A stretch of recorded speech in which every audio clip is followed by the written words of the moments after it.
because I've been invited to come and share with you this morning the most productive information I've ever discovered in 20 years of rigorous research. So we are going to cover some ground. I want you to light up your cerebral cortex just a little bit.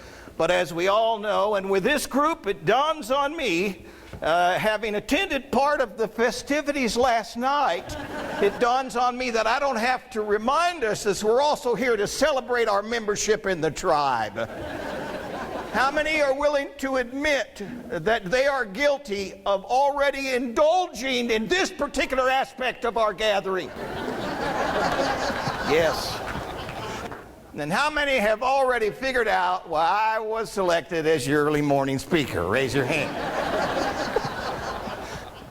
In order to facilitate our initial emotional bonding and to provide for you now a direct sensory experience of the extraordinary capabilities of the human hand and the human system, I should like to begin by conducting an exercise in sharing. Did you bring your wallet? I'd like you to take it out, open it up, and say, Bodine, help yourself. I need a $20 bill, Bob. He's digging deep. Look at that thing. Geez, that's been in the family for generations, that thing. I need a $20 bill. I'll double your money right now. Bob's going to have a beautiful internal, spiritual, emotional experience. Because that's what happens when we gather up to share ourselves and our energy and our information and our equity. And we're going to facilitate this for Bob by actually sharing his equity with the other members of the gathering. Here's a little for you, and I'd like you to have a little as well. Thanks, Bob, be honest, tell the truth. This feels good on the inside, doesn't it? Stay with me, buddy. I'm a professional at this. And I fold them down into half, and I'm going to fold them down into fourths. They never leave your side. I give them a little pinch. I give them a little twist. Although science and logic can give us what it is that we need, it's only magic that can truly give us what it is that we want. Hoppa!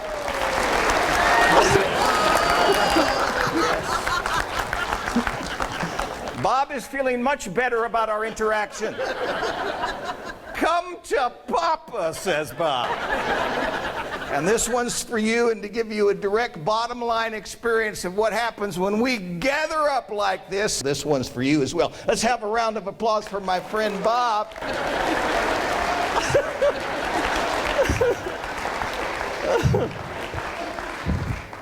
How many ready to give me a $100 bill right now?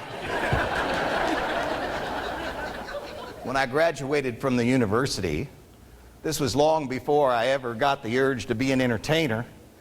Long before I ever came across the idea of being a professional speaker.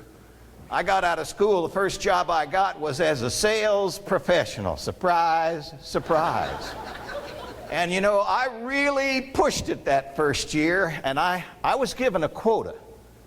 I really worked it. I got out there, I made the calls. I hit 103% of my assigned quota. I went to the big hoo-ha banquet at the end of the year, went up, got my little trophy for going over my quota, went back, put it on my dresser drawer, collapsed on my bed, and said, oh my God, I'm exhausted. A week later, my sales manager at the time called me into the office, and what was his message when he asked me to sit down from across his desk?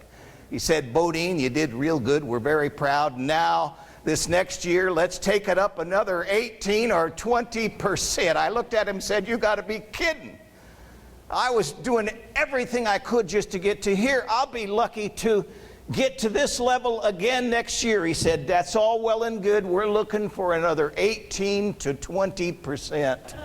And it was at that exact moment that the primary inquiry of my personal and my professional life began to formulate itself in my brain. And that is, where does the leverage come from? We try to get leverage all the time with willpower. But you know, willpower is not sustainable. It's structurally unsound. What do we need? We need sustainable energy.